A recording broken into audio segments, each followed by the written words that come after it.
आदाब, सत श्री अकाल दोस्तों। स्वागत है आप सबका मेरे YouTube चैनल स्वप्निल जंक्शन पर और मैं आशा करता हूं कि आप सभी स्वस्थ और सुरक्षित होंगे। दोस्तों, अफगानिस्तान को ऐसे ही नहीं बड़े बड़े साम्राज्यों की कब्रगाह कहा जाता है। अफगानिस्तान में जो भी बड़ी महाशक्ति आई अपने अपने कालखंड के अनुसार, वो चाहे फिर ब्रिटेन हो या फिर रूस हो या फिर अभी अमेरिका हो, वो जैसे जैसे आया लगातार उसने वहां पर प्रयास किए, पूंजी झोंकी, अपनी सैन्य ताकतों को भी झोंका। राजनीतिक, रणनीतिक, सामरिक, कूटनीतिक, हर तरीके से एक प्रकार से साम दाम दंड भेद हर तरीका तौर तरीका अपनाते हुए सब कुछ झोंक दिया। स्वयं की हानि भी सह ली, अपना नुकसान करा लिया। लेकिन अफगानिस्तान एक ऐसा देश है जो कि एशिया के महाद्वीप में है और यहां पर एक प्रकार से आप या कोई भी बड़ा साम्राज्य यहां पर विजय प्राप्त नहीं कर सका। कारण उसके बहुत सारे हैं। कारण उसमें एक प्रकार से जो स्थानीय लोग हैं उनकी विदेशी ताकतों के खिलाफ जो अस्वीकृति है वो भी है। साथ ही साथ मुजाहिदीनों की फौज है, जिहाद है और साथ ही साथ एक कट्टर धर्म युद्ध भी है। धर्म के नाम पर सबसे बड़ा अधर्म अगर कहीं पर इस समय हो रहा है तो वो अफगानिस्तान के भीतर हो रहा है। अफगानिस्तान में जो कुछ हो रहा है दोस्तों, उससे कोई भी देश अछूता नहीं है और विशेषकर वो देश जहां पर रिलीजियसली डेमोक्रेसी है। भारत हो, अमेरिका हो, यूरोपियन यूनियन के संघ देश हो या फिर देश के तमाम दुनिया के तमाम वो हिस्से हों या फिर वो देश हों जहां पर लोकतंत्र है। एक छोटी सी बात आपसे कहना चाहूंगा दोस्तों, फिर अफगानिस्तान के इस पूरे के पूरे विषय को लेकर बात करूंगा, क्योंकि आज की तारीख बहुत अहम है। आज की तारीख की जो महत्वता है वो बहुत ज्यादा है। लेकिन उससे पहले आपको एक चीज बताना चाहूंगा दोस्तों कि अगर कोई भी व्यक्ति ये बात सोचता है या अगर कोई भी देश ये बात सोचता है कि अफगानिस्तान में जो कुछ भी हो रहा है हमें क्या फर्क पड़ता है, हम तो बहुत दूर हैं, तो वो ये गलत सोचता है। क्योंकि आज के इस मॉडर्न एरा में, आज के इस आधुनिक युग में, जहां पर हमारे पास डिजिटल क्रांति है, जहां पर हमारे पास इंटरनेट है, और इंटरनेट आप सभी जानते हैं कि दो धारी तलवार की तरह है दोस्तों। यहां पर आप अगर उसका इस्तेमाल अपनी जानकारी बढ़ाने के लिए या फिर किसी अच्छे काम के लिए कर रहे हैं तो फिर ये आपके लिए लाभदायक भी है, लाभकारी भी है। लेकिन अगर इसका इस्तेमाल समाज में द्वेष फैलाने के लिए हो रहा है या किसी देश के भीतर आतंकवाद को बढ़ावा देने के लिए हो रहा है या फिर किसी दूसरे देश के नागरिकों के भीतर रेडिकलाइजेशन का भी फैलाने का एक माध्यम की तरह इसका उपयोग हो रहा है, तो फिर सही मायनों में ये दो धारी तलवार हुई ना, ये खतरनाक है ना। अब आपको दोस्तों मैं बताना चाहूंगा कि अफगानिस्तान में जो कुछ भी हो रहा है वाकई में विश्व के लिए सबसे बड़ी चिंता का सबब होना चाहिए। और ऐसे में यहां पर सबसे बड़ी बात यह बनती है कि अभी प्रस्ताव पास नहीं होने चाहिए। प्रस्ताव नहीं बल्कि ये जो जाहिल आतंकवादी इस समय अफगानिस्तान की हुकूमत कर रहे हैं, अफगानिस्तान पर काबिज हैं, वहां की सत्ता पर, उनके खिलाफ कोई प्रस्ताव नहीं। वो कागजी कार्रवाई नहीं चाहते, वो मानते भी नहीं। उनके खिलाफ सिर्फ एक तरीका है और वो है सैन्य ऑपरेशन। मैं जानता हूं कि मैं बहुत ही ज्यादा हार्ड लाइन का उपयोग कर रहा हूं और उस हार्ड लाइन की तरफ जा रहा हूं, लेकिन यहां पर बात इंसानों की नहीं हो रही है, यहां पर बात अफगानी नागरिकों की नहीं हो रही है, यहां पर बात उन दरिंदों, उन दानवों की हो रही है जिन्होंने अफगानिस्तान में आज से करीब 20 साल पहले जब सत्ता पर वो काबिज हुए थे तो उन्होंने वो हरकतें की थी जो वाकई में उनको मनुष्य कहलाने के लायक नहीं छोड़ती है। यहां पर एक बात और मैं कहना चाहूंगा दोस्तों कि इस समय दुनिया भी स्मार्ट हो गई है और आतंकवादी भी स्मार्ट हो गए हैं। दुनिया ने जहां एक तरफ लगातार ये बात कही गई है कि हम तालिबान की हुकूमत को एक प्रकार से अभी मान्यता तो नहीं दी है, हालांकि स्वीकार करने की दिशा में वो ये भी कहते हैं, मतलब हाँ भी नहीं कहा है और ना भी नहीं कहा है। वो ये जरूर कहते हैं कि अगर तालिबान एक समावेशी सरकार बनाता है, एक इंक्लूसिव गवर्नमेंट बनाता है जिसमें अफगानी जो वरिष्ठ जो नेता है वो भी हो और इसी के साथ साथ वहां पर तालिबान के जो आतंकवादी हैं ये भी हो, तो एक समावेशी जब कुल मिलाकर अगर सरकार बनेगी तो फिर विश्व की मान्यता इन्हें मिल जाएगी या मिल सकती है। साथ ही साथ ये भी कहा गया कि महिलाओं, बच्चों, बुजुर्गों या तमाम जो मानवीय अधिकार हैं मानवाधिकार की जो जितनी भी चीजें हैं, जितने भी मापदंड हैं, उन तमाम चीजों पर खरा उतरना होगा तालिबानियों को, और तभी एक प्रकार से विश्व की मान्यता इनको मिल सकती है। यानी तालिबान को अब विश्व की मान्यता अर्जित करनी पड़ेगी। ऐसा गाहे बगाहे बहुत सारे देश, बहुत सारे जो बड़े बड़े देश हैं, जिसमें अमेरिका है, ब्रिटेन है, भारत भी है और तमाम देश हैं, ये कहते हैं। अच्छा, इस बीच एक धड़ा ऐसा भी है जिसमें पाकिस्तान आता है, जिसमें रूस आता है, जिसमें चीन आता है। दुर्भाग्य है दोस्तों कि मुझे रूस का नाम लेना पड़ रहा है, क्योंकि एक समय था, और आज भी ऐसा है, ऐसा नहीं है कि रूस हमारा शत्रु बन गया है, लेकिन रूस के जो एक प्रकार से चाल चलन है उसमें परिवर्तन आया है। रूस की निकटता जब से तालिबान का कब्जा ये शुरू हुआ है, यूं कहिए कि जब से अमेरिका ने इस बात की घोषणा की कि हम अफगानिस्तान से जा रहे हैं, तो उसके बाद से कहीं ना कहीं रूस भी अपनी संभावनाओं को तलाश रहा है। अब इसमें संभावनाओं का भी एक स्वरूप यह है कि वो क्या वापस आना चाहता है वहां पर। तो मुझे ऐसा लगता है कि वो ऐसी गलती नहीं करेगा जो कि जब उसका विघटन नहीं हुआ था 1990 के बाद, तो 1989 में 79 में जब वो आया था, तो उस दौर में 10 साल तक उसने वहां पर अफगानिस्तान में राज किया। लेकिन उसके बाद आपको मैं बताना चाहूंगा कि 1979 के बाद दरअसल विघटन हो गया। बहुत सारे कारण थे, लेकिन एक बड़ा कारण यह भी था कि रूस एक प्रकार से वहां पर असफल हुआ और उसके अंदर फिर विघटन हो गया सोवियत संघ के भीतर। फिर वो रूस में और कई देशों में, करीब 1 दर्जन देशों में वो बंट गया। दूसरी बात यह भी है कि रूस अपने आसपास के जो मध्य एशिया के देश है, जिसमें उज्बेकिस्तान, ताजिकिस्तान, तुर्कमेनिस्तान, कजाकिस्तान, ये जो देश आते हैं, ये चूंकि अफगानिस्तान के पड़ोसी हैं, उनकी सीमाएं लगती हैं अफगानिस्तान से, और इन देशों से सीमाएं लगती हैं रूस की।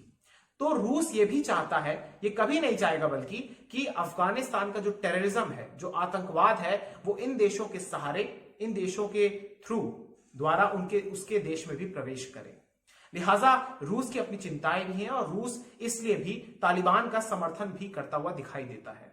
कभी बैठकों से अनुपस्थित रहता है, कभी कोई प्रस्ताव पारित होता है किसी आतंकवादी संगठन के खिलाफ तो वहां से दूर हो जाता है। ये तमाम चीजें हो रही हैं और ये स्पष्ट है। अच्छा, दूसरी तरफ अगर आप चीन को देखिए, तो चीन बड़ा ही चालबाज और बड़ा ही एक प्रकार से शातिर देश है। चीन कभी भी ये नहीं चाहता कि चीन का कोई सैनिक किसी देश में जाकर वहां पर शांति स्थापित करे या फिर उस देश का पुनरुत्थान करे, पुनर्निर्माण करे। वो ये नहीं चाहता। वो सिर्फ इतना चाहता है कि आप हमसे पूंजी ले लीजिए, आप हमसे पैसे ले लीजिए, जितने आपको पैसे चाहिए हम आपको देंगे, बट वी मीन बिजनेस। और वो बिजनेस के लिए किसी भी हद तक जा सकता है। चीन का सबसे बड़ा इंटरेस्ट यही है कि उसकी जो दृष्टि है, वो एक प्रकार से जो अफगानिस्तान के भीतर जो खनिज संपदा है, जिसमें गोल्ड आता है, जिसमें बॉक्साइट आता है, जिसमें आयरन ओर आती है, जिसमें और भी बहुत सारे बड़े बड़े जो खनिज संपदा है वहां पर, जो संसाधन है वहां पर, उस पर उसकी नजर है। और एक बात मैं आपको बताना चाहूंगा दोस्तों, कि चाहे रूस के भूवैज्ञानिक हो या फिर अमेरिका के भूवैज्ञानिक हो या फिर दुनिया के किसी भी हिस्से के भूवैज्ञानिक हो, वो लगातार इस बात को कह रहे हैं कि अभी भी अफगानिस्तान के नीचे, यानी वहां पर जो पहाड़ियां हैं, उसके नीचे बहुत सारी खनिज संपदा मौजूद है। ऐसे में वहां पर अगर खुदाई होती है तो वहां पर दुनिया को ट्रिलियंस ऑफ डॉलर्स का जो संपत्ति है, जो संसाधन है, रिसोर्सेस हैं, वो वहां से मिल सकते हैं। नेचुरल रिसोर्सेस, इन मिनरल्स की मैंने बात की, एनिमल्स की मैंने बात की। अब यहां पर आप एक चीज देखिए कि चीन का ये इंटरेस्ट है। अब यहां पर आप पाकिस्तान को भी ले आइए। पाकिस्तान का सबसे बड़ा इंटरेस्ट ये है कि वो कभी भी ये नहीं चाहता था कि अफगानिस्तान में लोकतंत्र आए, क्योंकि अगर लोकतंत्र अफगानिस्तान में रहता है, भले ही वहां पर भ्रष्टाचार एक प्रकार से अनियंत्रित हो गया था, लेकिन कहने को वहां पर लोकतंत्र था। वहां पर चुने हुए राष्ट्रपति थे, पहले हामिद करजई थे, फिर उसके बाद अशरफ गनी थे। लेकिन उसके बाद जब वहां पर अब लोकतंत्र नहीं है, चूंकि जब वहां पर लोकतंत्र था तो ये पाकिस्तान को खलती थी ये बात कि भारत से उसकी निकटता बढ़ रही है। और 2015 के बाद से लगातार आपने देखा कि किस प्रकार से भारत ने वहां पर करीब 3 अरब डॉलर्स का भी निवेश तक किया था, और प्लानिंग बहुत बड़ी थी। लेकिन वो सब अभी फिलहाल रुका हुआ है, क्योंकि आप जानते हैं कि तालिबान का कब्जा हो चुका है। तो पाकिस्तान तो अव्वल ये कभी नहीं चाहता कि वहां पर लोकतंत्र रहे, क्योंकि अगर वहां पर लोकतंत्र रहता है तो फिर भारत से निकटता रहेगी, और फिर वो जो अपना एजेंडा है जो पाकिस्तान का, जो भारत को डिस्टेबलाइज करने का या फिर एक प्रकार से भारत में टेररिज्म को फैलाने का जो एक प्रकार से पूरा एक मंसूबा है उसका, उसमें वो फेल होता है। इसलिए पहला ये प्रमुख कारण है। इसके अलावा एक कारण और है, पाकिस्तान को ये लगता है कि जो उनके भीतर टीटीपी है, यानी तहरीक तालिबान पाकिस्तान, इसको आप सरल भाषा में कह सकते हैं पाकिस्तानी तालिबान।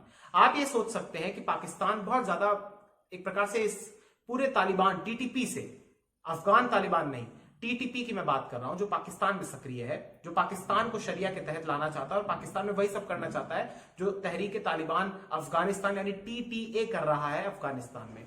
तो उस संगठन से बड़ा ही परेशान रहता है, क्योंकि लगातार वो संगठन इनकी नाक में दम करे बैठा है, वो इन पर हमले करता है। नतीजा ये होता है क्योंकि इन्होंने इतिहास में हमेशा से इस बारे को लेकर, इस विषय को लेकर हमेशा से अपनी राय दो तरीके से रखी कि एक गुड टेररिज्म होता है, एक बैड टेररिज्म होता है। तो गुड टेररिज्म की श्रेणी में ये उन संगठनों को रखते हैं जो कि भारत के खिलाफ आतंकवाद करते हैं, या फिर ऐसे समझ लीजिए कि जो पाकिस्तान को छोड़कर अन्य किसी भी देश के खिलाफ आतंकवाद करते हैं, आतंकवादी गतिविधियों में संलिप्त होते हैं, तो फिर ये उनके नजरों में, पाकिस्तान की नजरों में ये गुड तालिबान है या गुड टेररिज्म है, माफ कीजिएगा।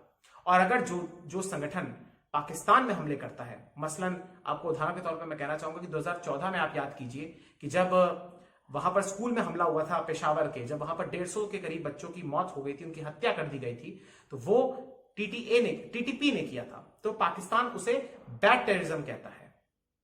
जब इस प्रकार से ही कोई क्लासिफिकेशन कर देगा, कैटेगराइज कर देगा, तो फिर उस देश को तो भुगतना ही है। इसलिए पाकिस्तान ये हमेशा से मानता है कि अगर तालिबान अफगानिस्तान पर रहेगा तो फिर जो कि इनके सगे संबंधी है या फिर इन्हीं को अपना जो गुरु मानते हैं टीटीपी वाले, वो उनके एक आदेश से या उनके निर्देश पर पाकिस्तान में हमला नहीं करेंगे। लेकिन इस तमाम चीजों पर एक प्रकार से जो तालिबान का एक प्रकार से जो सुहेल है, जो प्रवक्ता है उनका, उसने पाकिस्तान के न्यूज चैनल पर आकर ये बात कह दी। जब उनके एक एंकर ने उनसे पूछा कि आप टीटीपी को रोकेंगे क्या, तो उन्होंने बोला ये पाकिस्तान का अपना मसला, और पाकिस्तान के धर्मगुरु, पाकिस्तान के सैनिक या जो सैन्य अधिकारी हैं या फिर पाकिस्तान की जो सरकार है, वही इसी फैसले में, इसी संबंध में सोचे, हमारा इसमें कोई लेना देना नहीं है। सीधे तौर पर उसने मुंह पर यह बात कह दी।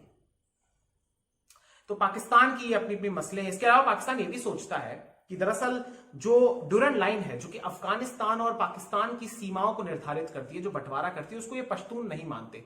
पश्तून वही कौम है जो कि अफगानिस्तान में एक मेजॉरिटी में तो नहीं है, लेकिन आप कह सकते हैं कि हाँ भाई 45% के आसपास है। तो सबसे बड़ा ग्रुप जो है पठानों का है, यानी पश्तूनों का है। तो ये जो पश्तून है, ये पाकिस्तान और अफगानिस्तान की सीमा को नहीं मानते, बल्कि ये तो ग्रेटर एक अफगानिस्तान की कल्पना करते हैं, जिसमें जो खैबर पख्तूनख्वा राज्य है वो भी उनके भीतर आ जाए, उनके तहत आ जाए, और फिर ये पूरा इलाका एक ग्रेटर अफगानिस्तान बन जाएगा। और पश्तूनों का अपना एक नेशनलिस्ट मूवमेंट भी है। तो पाकिस्तान की ये सारी चिंताएं हैं। पाकिस्तान चाहता है कि अगर ये वहां पर काबिज हो जाते हैं तो फिर हो सकता है कि हमें डुरंड लाइन की मान्यता मिल जाए, लेकिन ऐसा होगा नहीं, मुझे ऐसा लगता है, क्योंकि मानसिकता उनकी वैसी ही है। बहरहाल ये कुछ देशों की मैंने बात की, लेकिन अब आपको मैं कुछ और प्रमुख खबरों के बारे में बताना चाहूंगा। दोस्तों देखिए, सबसे पहले आपके लिए जानना जरूरी है, सबसे पहले आप ये जानिए कि जब दरअसल 31 तारीख जो कि कल थी, कल अमेरिका वहां से जा चुका है।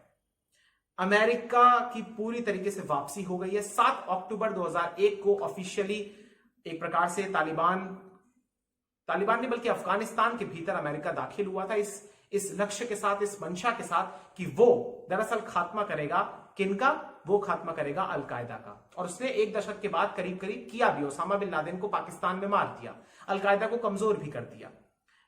अब इस पूरी लड़ाई के बीच 20 वर्षों तक वो वहां पर रहा, और जब उसकी वापसी या जब उसका पहली बार प्रवेश हुआ तो वहां पर उस समय तालिबान की हुकूमत थी 1996 से लेकर 2001 के बीच।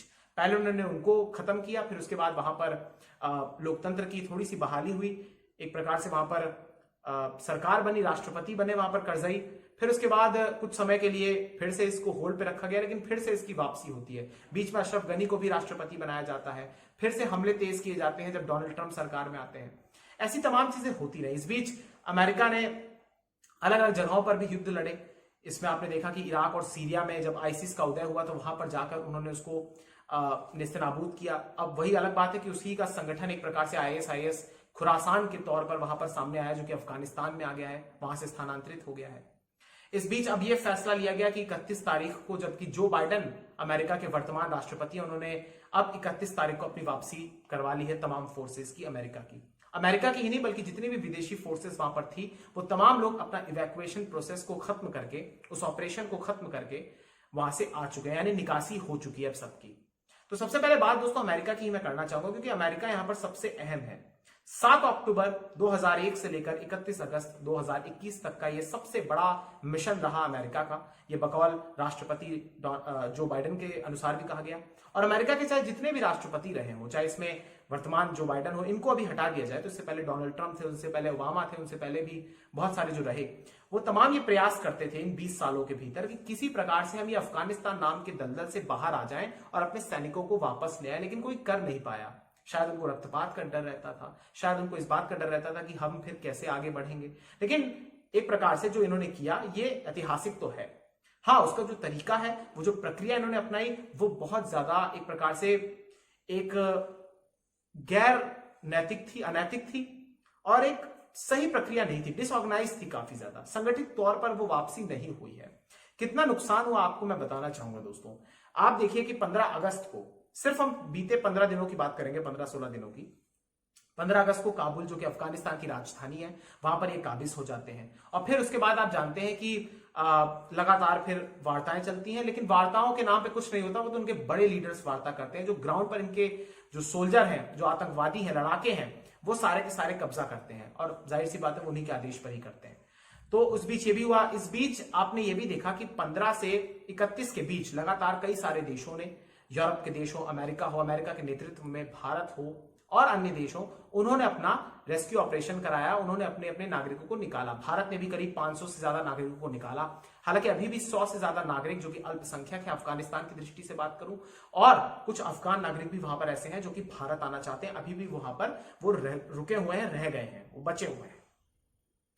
बात अमेरिका की करूं दोस्तों, अमेरिका से शुरुआत की थी, तो अमेरिका के बारे में अगर मैं बात करूं तो जो बाइडेन ने एक अपनी जनता को संबोधित करते हुए उन्होंने कल बात कही, और उन्होंने बात दरअसल इस प्रकार से कही, मैं आपको बताना चाहूंगा। उन्होंने ये बातें कही हैं कि अमेरिका अपनी अगली पीढ़ी को अफगानिस्तान में झोंक नहीं सकता था, ये बात उन्होंने कही। इसके अलावा उन्होंने ये भी कहा कि अफगानिस्तान में, देखिए सीधे तौर पर उन्होंने हार को नहीं स्वीकार किया है, विश्व की सबसे बड़ी महाशक्ति है, सीधे तौर पर वो हार को स्वीकार भी नहीं करेगी, लेकिन हाँ असफल हुई है वो, और ये जग जाहिर है। बहरहाल उन्होंने ये बात भी कही कि हम अफगानिस्तान के भीतर अब जो समावेशी सरकार बनेगी, जो वहां पर गठबंधन की सरकार बनेगी दोनों तरफ के नेताओं की, तो फिर हम उसके साथ काम करने की दिशा में आगे देख रहे हैं। Looking forward to working with those. इसके अलावा उन्होंने ये बात भी कही दोस्तों, मैं आपको बताना चाहूंगा कि अमेरिका ने कुर्बानी बहुत सारी दी है। साथ ही साथ उन्होंने ये भी कहा कि अमेरिका वहां पर 20 वर्षों से शांति को स्थापित करने में सफल रहा, लेकिन अपनी पीठ थपथपाने के अलावा, अपने राष्ट्र के, अपने सैनिकों की पीठ थपथपाने के अलावा अमेरिका ने और कुछ बात नहीं की। राष्ट्रपति जो बाइडेन ने, जो कि कोई भी अगर राष्ट्रपति या कोई भी किसी भी देश के राष्ट्राध्यक्ष होते तो वो ऐसी बात ही करते, लेकिन सच बिटवीन द लाइन्स है दोस्तों, सच इतना सरल नहीं है। और अफगानिस्तान की सिचुएशन वाकई में, जब से मैं इसके बारे में स्टडी कर रहा हूं, जब भी पढ़ता हूं, हर दिन कोई ना कोई एक नई परत खुल के आ जाती है जो मुझे अचंभे में डाल देती है कि यार ये कैसा देश है, और कैसे यहाँ के लोग हैं, और कैसा यहां पर उन विदेशी ताकतों ने यहां पर किस प्रकार से आक्रमण किया हुआ है, और फिर वो असफल भी हो जाते हैं। पूरे बड़े बड़े देश, ब्रिटेन, रूस, अमेरिका, हो सकता है भविष्य में चीन भी अपनी नजरें देख रहा हो, लेकिन मुझे लगता है चीन जितना चालबाज देश है, वो इन तमाम देशों से, इन्होंने जो कुछ किया उससे वो सबक जरूर लेगा, लेकिन बहरहाल वो दूर की गोटी है। बात यह है कि अमेरिकी राष्ट्रपति ने अपने संबोधन में ये सारी बातें कही। उन्होंने अपने आप को साफ घोषित कर दिया, स्पष्ट घोषित कर दिया। उन्होंने कहा कि हम अमेरिका की सुरक्षा चाहते हैं और हम अमेरिकन की लाइफ के लिए बहुत ज्यादा प्रतिबद्ध हैं, हम उनकी लाइफ को खतरे में नहीं डाल सकते हैं। अमेरिका की बात अगर मैं कहूं तो उन्होंने ये भी कहा कि, और मीडिया रिपोर्ट्स के हवाले से भी बातें आई कि करीब 6000 यूएस के नागरिकों का इवैक्यूएशन हुआ है वहां से। इसके अलावा 1,23,000 से ज्यादा नागरिकों को उन्होंने रेस्क्यू किया है अलग अलग देशों के। हालांकि इस बीच बिटवीन द लाइन्स ये भी बात है कि वो अभी अपने देशों में नहीं पहुंचे हैं, अभी भी हजारों की संख्या में नागरिक, कोई कतर में है, कोई पाकिस्तान में है, अमेरिका के द्वारा ही निकाले गए नागरिक। आपको मैं सच्चाई बता रहा हूं, पाकिस्तान के भीतर भी 3 सप्ताह से लेकर 4 सप्ताह तक के लिए वीजा उन्होंने दिया है उन लोगों को जो कि अफगानिस्तान से निकाले गए। इनकी संख्या हजारों में है, उनको कराची में रखा गया, ऐसी खबरें आई है, जिसको लेकर पाकिस्तान की अंदरूनी राजनीति भी गर्म हो गई है। लेकिन बात यह नहीं है, कतर में भी बहुत सारे लोगों को रखा गया है। अभी उनको फिर वहां से कुछ समय के बाद वहां से अपने अपने उनके स्थानों पर भेजा जाएगा, जहां पर भी जो भी उनको शरण लेने के लिए तैयार हो, अमेरिका हो, ब्रिटेन हो, कनाडा हो, कोई भी देश हो। इस बीच ऑस्ट्रिया से एक खबर आई, उन्होंने कहा कि अब हम और ज्यादा अफगानी नागरिकों को, अफगानी शरणार्थियों को हम स्वीकार नहीं कर सकते। बहरहाल ये तो बातें और हैं, लेकिन एक चीज मैं आपको और बताना चाहूंगा दोस्तों, अमेरिका की वहां से वापसी हो गई है। 24 घंटे की मियाद उन्होंने और छोड़ दी, बल्कि 20 घंटे पहले, अगर मैं प्रिसाइसली आपसे कहूं तो 20 घंटे पहले, जो कि डेडलाइन थी 31 अगस्त की, उससे पहले उन्होंने अफगानिस्तान छोड़ दिया। 3 विमान आखिरी में उड़े और उसमें सैकड़ों की संख्या में लोग थे और वहां से वो रवाना हो गए। उसके बाद आपको मैं बताता हूं क्या हुआ दोस्तों, कि ये जब आखिरी यूएस का विमान वहां से उड़ा, लेकिन उससे पहले एक चीज और, एक मेजर जनरल साहब है क्रिस ब्रुनोई नाम के, उनकी तस्वीर बहुत ज्यादा वायरल हो रही है। वो इतिहास में भी दर्ज हो गए क्योंकि वो आखिरी ऐसे अमेरिकी सैनिक हैं जो कि जिनके बूट्स अफगान धरती पर थे, अब वो भी वापस आ गए हैं। तो आखिरी अमेरिकी सैनिक वो हैं क्रिस ब्रुनोई नाम के, वो आ चुके हैं वापस। आपने तस्वीर देखी होगी, हरे रंग की वो तस्वीर है, नाइट में ली गई है, जाहिर सी बात है। तो वो ये सब हो गया। इसके अलावा जब ये विमान उड़ जाते हैं तो उसके बाद फिर अफगानी तालिबानी जो आतंकवादी हैं ये प्रवेश करते हैं उस हैंगर में जहां पर एरोप्लेन्स या फाइटर प्लेन्स या हेलीकॉप्टर्स खड़े होते हैं काबुल एयरपोर्ट में ही। उसके भीतर जाते हैं और आपको मैं बताना चाहूंगा कि उनका गेटअप क्या होता है दोस्तों। उनका गेटअप होता है वो वाला जो कि अमेरिकी फौजियों का है। सेम वही गियर पहन के आते हैं, उसी प्रकार से वो नाइट विजन वाले ग्लासेस, वो जो हैट होती है, जो बंदूक होती है, वो तमाम चीजें वो लेकर आते हैं। क्योंकि आप जानते हैं दोस्तों कि मैं आपको आगे बताऊंगा कि अमेरिका ने क्या क्या हथियार छोड़े हैं वहां पर। तो उसी गियर में वो आते हैं, पहुंचते हैं, बिल्कुल उसी गेटअप में वो पहुंचते हैं और वहां पर फिर हेलीकॉप्टर और विमानों की जांच करते हैं। सोचिए, अनपढ़ जाहिल गंवार आतंकी जांच कर रहे हैं। हालांकि अमेरिका ने वहां पर फिर उनकी तरफ से बयान भी आया वहां पर, चाहे मैकेंजी हो या फिर किर्बी हो या फिर ब्लिंकन हो, ये लगातार ये बात कह रहे हैं कि जब हमने छोड़ा तो वहां पर हमने 70 से ज्यादा गाड़ियों को, बख्तरबंद गाड़ियां हो या फिर हेलीकॉप्टर्स हो या फिर विमान हो या फिर कुछ बंदूकें हो, उनको हमने निष्क्रिय कर दिया, उनको हमने कहीं का लायक नहीं छोड़ा, उनको हमने डिस्ट्रॉय कर दिया है, ध्वस्त कर दिया है। लेकिन फिर एक वीडियो आती है कि अफगानिस्तान के लड़ाके उसी ब्लैक हॉक हेलीकॉप्टर को उड़ा रहे होते हैं जो हेलीकॉप्टर अमेरिका का है। तो हालांकि ब्लैक हॉक हेलीकॉप्टर को उड़ाना कोई सरल बात नहीं है, इसके लिए प्रशिक्षित लोग चाहिए, लेकिन फिर भी वो आतंकी कैसे उड़ा रहा है। अच्छा, ब्लैक हॉक से जुड़ी एक खबर मैं और आपको बताना चाहूंगा। एक वीडियो बड़ी वायरल हो रही है, जिसमें बहुत सारे लोगों ने चर्चा भी की सोशल मीडिया पर भी, कि दरअसल ब्लैक हॉक के नीचे एक आदमी टंगा हुआ है। वो आदमी जीवित है या फिर मृत है ये किसी को नहीं पता, लेकिन इस पर एक कल तक तो खबर ये चल रही थी कि वो एक अमेरिका का हितैषी है, उनके साथ काम करता था, उनकी सहायता करता था, उन्हीं का आदमी था, अफगानिस्तान में रहता हुआ, तो उसको मार के लटका के उसकी लाश को ऊपर लेके जाया जा रहा है ताकि एक संदेश दिया जाए कि जो भी ऐसा करेगा हम उसके साथ यही बर्ताव करेंगे। लेकिन बाद में ये खबरें सामने आई, कुछ वेबसाइट्स के द्वारा फैक्ट चेकिंग की गई तो ये कहा गया कि ये जीवित व्यक्ति और ये तालिबान का ध्वज टांग रहा था। अब ऐसी घटनाओं की, ऐसी खबरों की स्पष्टीकरण आता भी है और नहीं भी आता, या अधूरा सच ही होता है, लेकिन ये मैंने आपको बता दिया, ये उससे जुड़ी हुई बात थी। अच्छा, एक चीज मैं आपको और बताना चाहूंगा दोस्तों, कि अभी एक बड़ी खबर यह भी आई कि अफगानिस्तान के भीतर जो अमेरिका का दूतावास था, जो एम्बेसी थी, उसको वहां से हटा लिया गया, उसको वहां पर बंद कर दिया गया है काबुल से, और उसको शिफ्ट किया गया, उसको स्थानांतरित किया गया है कतर में, कतर की राजधानी दोहा में। जो बाइडेन की तरफ से तो नहीं, लेकिन हाँ, इस पर अमेरिका के भीतर अब आधिकारिक बयान बहुत जल्द आएगा। कहा यह भी गया है कि जिन लोगों को करीब 200 के करीब अमेरिकी लोग वहां पर अभी भी रह रहे हैं, और कुछ ऐसे हजारों की संख्या में लोग हैं जो वापस अमेरिका आना चाहते हैं, अफगानिस्तान में नहीं रहना चाहते हैं, तो यहां पर यूएस की तरफ से कहा गया है कि हम उनकी सहायता करेंगे, हम हर वो प्रयास करेंगे कि उनका वहां से इवैक्यूएशन हो जाए, जिस किसी को भी वहां से निकलना है। और हम ये उम्मीद करते हैं कि तालिबान एक सेफ पैसेज दे। यही बात ब्रिटेन ने भी कही है कि तालिबान सेफ पैसेज दे।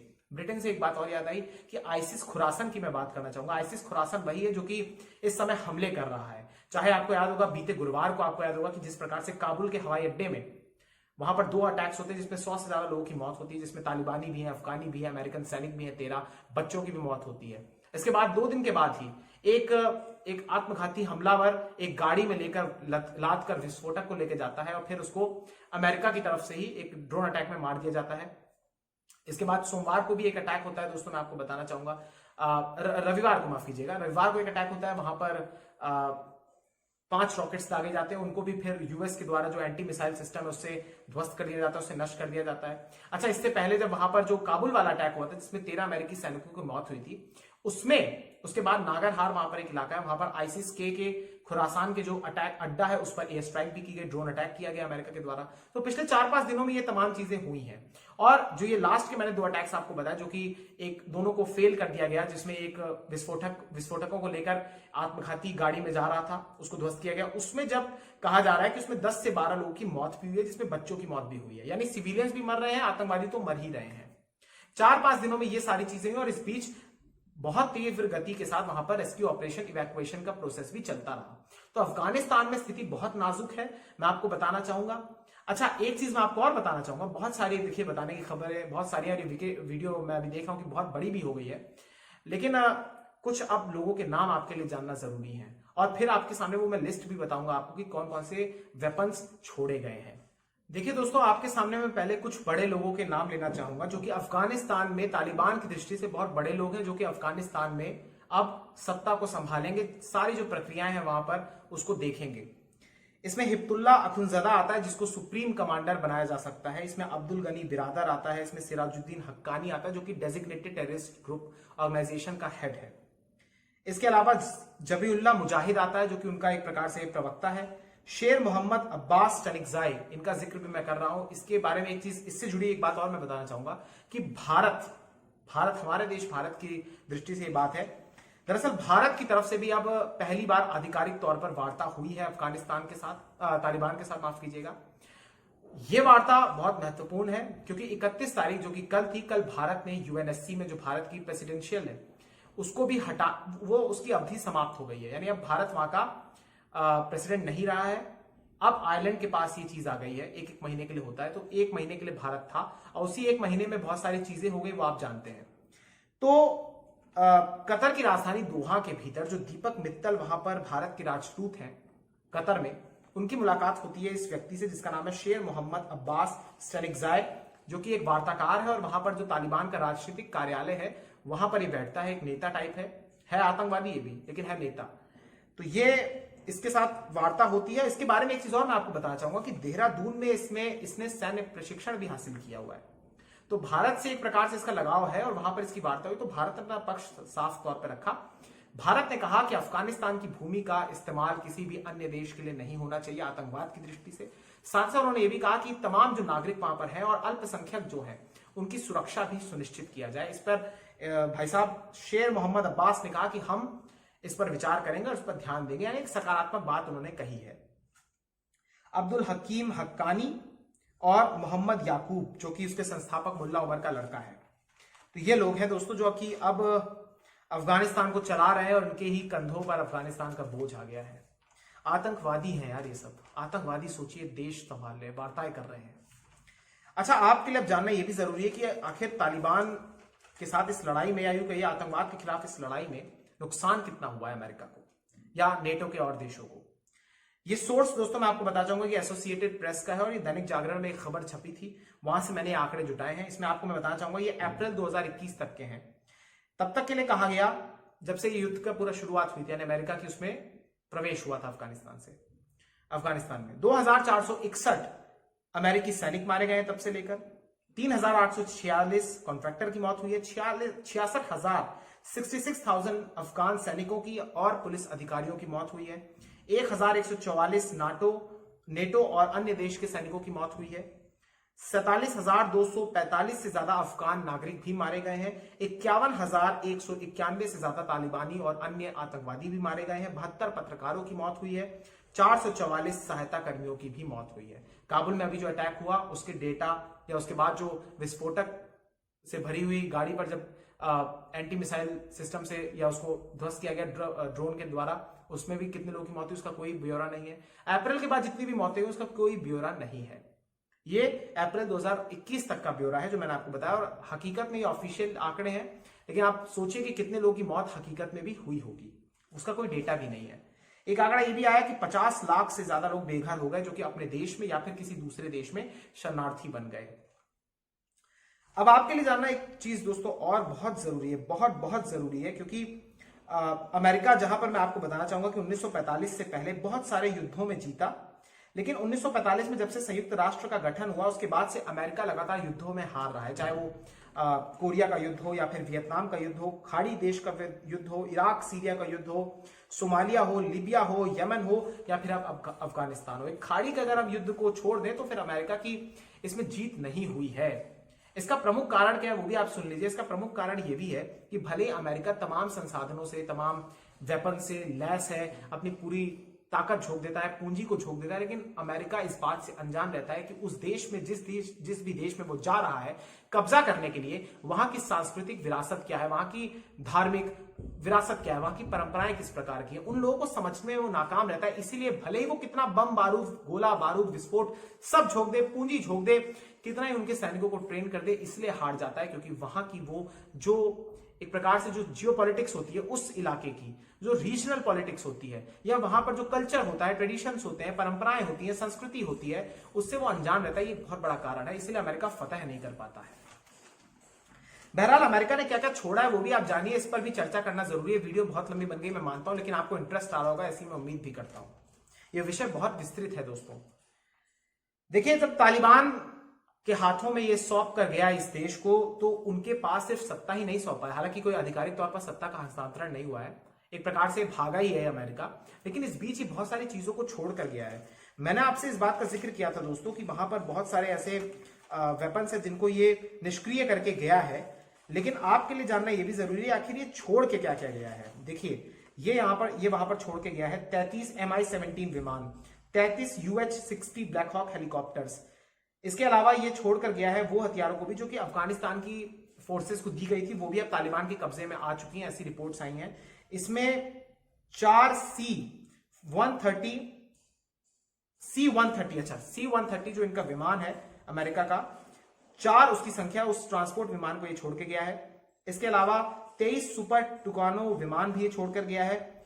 इसके अलावा 28 सेस्ना 208 एयरक्राफ्ट और 10 AC सेस्ना 208 स्ट्राइक एयरक्राफ्ट भी ये छोड़कर गया है। इसके अलावा 6 लाख, मैं आपको बताना चाहूंगा कि ये लोग 6 लाख से ज्यादा बंदूकें भी छोड़कर गए हैं। 60 इसमें ट्रांसपोर्ट एयरक्राफ्ट भी छोड़कर गए हैं, C-208, C-182, C-123, T-182, G-222 और AN-32 परिवहन विमान भी इसमें शामिल है। 110 सैन्य हेलीकॉप्टर भी ये छोड़कर गए हैं। यानी अब एक तालिबानी गुट के पास, एक तालिबानी बल्कि एक आतंकवादी संगठन के पास पूरी वो ताकत है, पूरी उस ताकत से वो लैस है जो कि नहीं होना चाहिए था, लेकिन अब उनके पास वो ताकत है। एयरफोर्स की ताकत भी है उनके पास। जहां तक की बात यूएस की तरफ से कहा गया कि 73 एयरक्राफ्ट, 70 बख्तरबंद गाड़ियां और 27 हमवी वाहनों को नष्ट भी किया है। तो ये सारी बात है दोस्तों। अच्छा, एक चीज मैं आपको जाते जाते एक चीज और मैं आपको बताना चाहूंगा, बहुत महत्वपूर्ण है। देखिए, अब आपके मन में ये ख्याल आएगा, आपके मन में ये विचार भी आएगा कि आखिर इनकी आमदनी कैसे होगी अफगानिस्तान के भीतर। तालिबान को ना तो सत्ता चलानी आती है, ना ही कुछ वो मैन्युफैक्चर करता है, तो कैसे वो कराएगा, कैसे वो अपने देश को आगे बढ़ाएगा, कैसे वो अपने लोगों को रोजगार देगा। तो यहां पर एक सबसे बड़ा रोल अदा करता है अफीम। अफीम की खेती अफगानिस्तान में इस लेवल पर होती है, आप सोचिए दोस्तों कि 80% से ज्यादा अफीम दुनिया का अकेले अफगानिस्तान में उगाया जाता है, और अफीम का सबसे ज्यादा इस्तेमाल यूरोप के देशों में होता है, करीब 95%। तो वहां पर अफीम का ये निर्यात करके अपनी जीडीपी को बढ़ा सकते हैं। इसके अलावा जो वेपन्स इन्होंने खरीदे या जो इनको वेपन्स मिले हैं, सोचिए इतने सारे मैंने आपको हथियार बताए हैं, इसको खरीदने के लिए छोटे छोटे देशों को अपना सब कुछ गिरवी रखना पड़ जाएगा। और ये जो हथियार मैंने आपको बताए हैं, ये कई सारे देशों के पास है भी नहीं, लेकिन आतंकवादी संगठनों के पास है। सोचिए, खतरा यह भी बढ़ जाता है कि वो कहीं किसी और आतंकवादी संगठन के पास ना आ जाए। और जो लोग भी तालिबान को उदारवादी कह रहे हैं, जो लोग भी तालिबान को बड़ा ही लिबरल या प्लूरल कह रहे हैं, वो ये बात समझ लें कि तालिबान भी एक आतंकवादी संगठन है। बहरहाल, अफीम के बारे में मैंने बात की है और ये बहुत वृहद और बहुत बड़ा विषय है दोस्तों, इसलिए इस पर चर्चा मैं आगे करूंगा और अगले हिस्से में। तब तक के लिए मुझे इजाजत दीजिए दोस्तों। उम्मीद करता हूं कि आपको ये वीडियो अच्छी लगी होगी। इस वीडियो को शेयर कीजिएगा। बहुत बहुत शुक्रिया, बहुत बहुत धन्यवाद। जय हिंद, जय भारत, वंदे मातरम, इंकलाब जिंदाबाद, सत्यमेव जयते। नमस्कार। अपना बहुत ख्याल रखिए और अपने देश को एकजुट रखिए। देशवासी अगर एकजुट रहेंगे तो ये जो ये तुच्छे लोग हैं जो सोचते हैं कि भारत को गजवाए हिंद बना देंगे या खुरासान बना देंगे, ये सब चीजें बेकार की बातें हैं। हमारी सेना सक्षम है, हमारी सेनाएं तैयार हैं हर उस खतरे से निपटने के लिए जो भी खतरा देश की आन बान और शान और संप्रभुता पर आएगा। लेकिन एज अ नागरिक ये मेरी और आपकी, हम सब की जिम्मेदारी बनती है कि हम अपने देश को टूटने ना दें। हम अपने घर में अलग अलग धर्म, अलग अलग जातियों के हो सकते हैं, लेकिन घर के बाहर जब हम निकलते हैं, जब हम एकजुट होते हैं, तो फिर we all are Indian. India है हमारा देश, हम इंडिया है और इंडिया हम है। हमसे हमारा देश है और हमारे देश से हम है। इसलिए हमें एकजुट रहना है। कभी भी जो भी व्यक्ति ऐसे समाज में घटिया बातें करता है, कुछ शायर हैं, कुछ नेता हैं जो तालिबान जैसे या कट्टरपंथी इस्लामिक विचारधारा का समर्थन करते हैं, या फिर किसी भी कट्टरपंथी विचारधारा का समर्थन करते हैं, उनको आपको नहीं सुनना है। आपको सिर्फ पढ़ाई करनी है, अच्छा अपना काम करना है और देश का नाम रोशन करना है। ये देश सबसे बड़ा है, हम सब के लिए सर्वोच्च है और हम सबकी सबसे बड़ी प्राथमिकता हमारा देश है। बहुत बहुत शुक्रिया। जय हिंद।